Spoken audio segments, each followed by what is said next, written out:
Chicken curry বানাবো, যার জন্য চিকেনটাকে খুব ভালো করে ধুয়ে রেখে দিয়েছি। এর মধ্যে লবণ, হলুদ এবং তেল, সর্ষের তেল কিংবা সাদা তেল যে কোনো একটা মাখিয়ে ভালো করে ম্যারিনেট করে 2 ঘন্টা রেখে দেবো। লঙ্কা, হলুদ আর সাদা তেল দিয়ে ম্যারিনেট করে রেখে দেবো, ঢাকা দিয়ে রেখে দেবো পুরো 2 ঘন্টা। লঙ্কা, হলুদ আর সাদা তেল দিয়েছি যেহেতু, সেটা এবারে অপেক্ষা থাকবো। 2 ঘন্টা পরে আবার ফের কীভাবে রান্না করবো সেইটা সকলকে দেখাবো।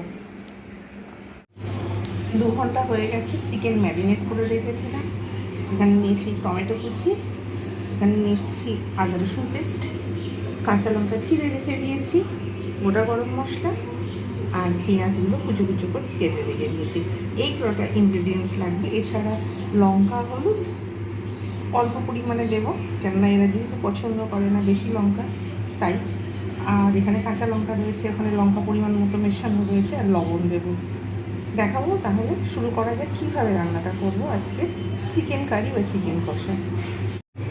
দেখেই বোঝা যাচ্ছে তেল গরম হয়ে গেছে, পরিমাণ মতো তেল দিয়ে দিয়েছি।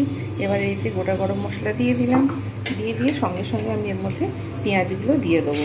যতক্ষণ পর্যন্ত লাল হয়ে না ভাজা হবে ততক্ষণ পর্যন্ত আমি কিন্তু ভাজতে থাকবো এগুলো। যেই লাল হয়ে ভাজা হবে তারপরে পরের স্টেপগুলো করবো।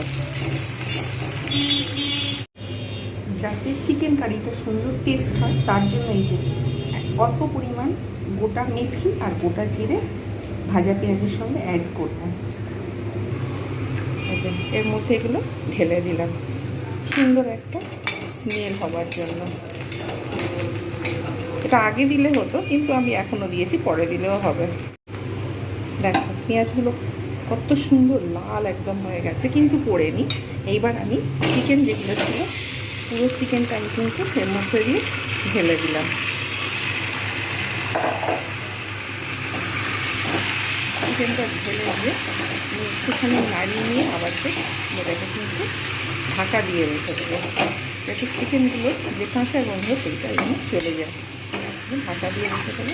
কিছুক্ষণ ঢাকা দেওয়ার পর নাড়িয়ে নিয়েছি ভালোভাবে, এবার এটাকে ঢাকা দিয়ে রেখে দেবো।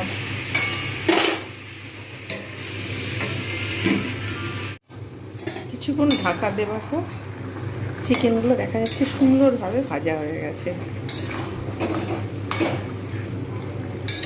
তেল, জল সব কিছু এর মধ্যে থেকে বেরিয়েছে। আরেকটু হবে, একটু হলে আমি এর মধ্যে ভাজাটা সুন্দরভাবে একটু নাড়িয়ে ভালোভাবে ভাজা, কাঁচা গন্ধ যেটা সেটা চলেই গেছে। এবারে আমি এর মধ্যে প্রথমে দিয়ে দেবো চিড়ে রাখা কাঁচা লঙ্কাগুলো, 5-6টা যে কাঁচা লঙ্কা চিড়ে রেখে দিয়েছিলাম সেইগুলো দিয়ে দেবো। এইবারে যে কেটে রেখেছিলাম টমেটোগুলো সেইগুলো দিয়ে দেবো। যেহেতু স্মেল চলে গেছে, কাঁচা স্মেল, মানে অনেকক্ষণ ভাজা হয়ে গেছে, তেল জল যা সব ছেড়ে দিয়েছে। এইবারে যে আদা রসুন পেস্ট ছিল পরিমাণ মতো সেটাও আমি এর মধ্যে একেবারে দিয়ে দেবো। দিয়ে আমি আবার ফের ভালোভাবে এটাকে নাড়বো, সুন্দরভাবে নাড়বো। এখনও কিন্তু লবণ চিনি দিইনি, এটা নাড়বো। নেড়ে আমি আবার ফের এটাকে কি করব, ঢাকা দিয়ে রেখে দেবো।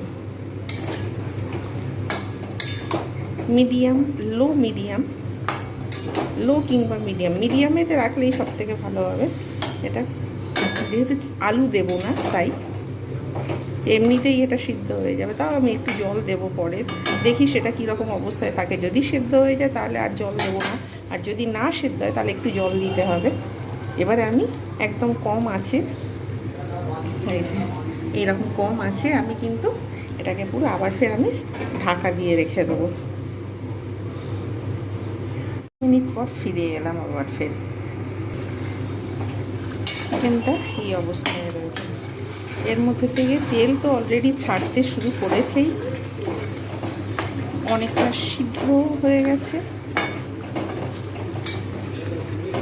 সুন্দর স্মেলও আসছে। আমি ধনে গুঁড়ো, জিরে গুঁড়ো আর এর মধ্যে অ্যাড করব না। তোমরা অ্যাড করতে চাইলে করতে পারো, কিন্তু আমি করব না। আমি যেহেতু পরিমাণ মতো আদা রসুন দিয়েছি, তারপরে গরমকাল অনেকটা রিচ হয়ে যাবে, যার জন্য আমি এর মধ্যে অ্যাড করব না। হয়ে গেছে অনেকটা, আর একটু সেদ্ধ হবে, আর তারপর লবণ চিনি দেবো, একটু জলও দিতে হবে। একটু জল না দিলে আর একটু ভালো করে চিকেন ফোটানো দরকার, আর একটু ফোটাবো। যেহেতু এতে আলু দেবো না, তাই এরকমই হবে। অন্য সময় আলু দিয়ে করে দেখিয়েছি, আজকের আমি আলু দিচ্ছি না। আলু ছাড়া চিকেন কষা কীরকম লাগে। কাঁচা লঙ্কাগুলো সব নরম হয়ে গেছে, আর একটু বাদেই এগুলো গলতে শুরু করবে। গ্রেভি শুরু, এখানে যে গ্রেভি শুরু হয়ে গেছে, তেলও ছেড়ে দিয়েছে, মানে একদম পুরো পারফেক্ট হয়েছে।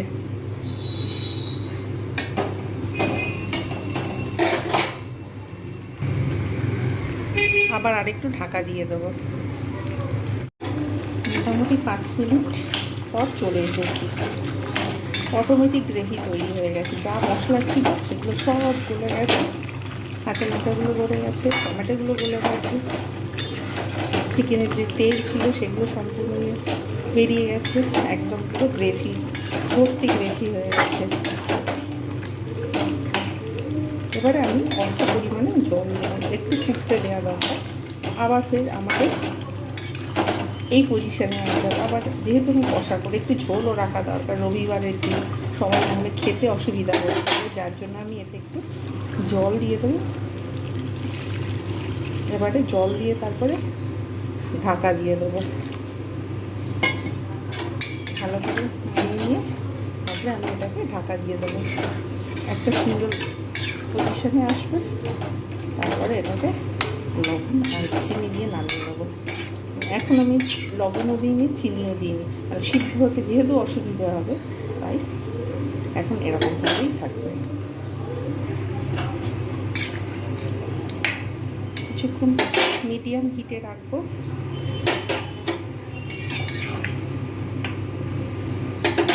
এমনি সেদ্ধ হয়েই গেছে, আবার একটু জল দিয়ে দিই, যেহেতু আলু ছাড়া খেতে অসুবিধা হবে, এই কারণে আমি আর একটু জল দিয়ে দিলে আবার একটু কমে যাবে, তারপর লবণ দিয়ে নামিয়ে দেবো।